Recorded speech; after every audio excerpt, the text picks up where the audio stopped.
শিক্ষার্থীদের শ্রেণী কার্যক্রমের মধ্যে আনতে ছুটি আর না বাড়িয়ে আগামী ২৮ এপ্রিল থেকেই শিক্ষা প্রতিষ্ঠান খোলার প্রস্তুতি নিচ্ছে শিক্ষা মন্ত্রণালয়। আর ক্ষতি প্রসাদে ৪ মে থেকে শনিবারও শ্রেণী কার্যক্রম চালু রাখা হবে।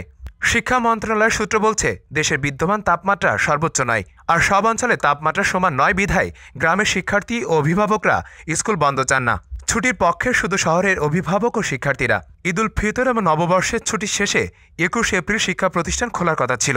তবে হঠাৎ তাপপ্রবাহের কারণে শিক্ষা প্রতিষ্ঠান ১ সপ্তাহের জন্য ছুটি দেওয়া হয়।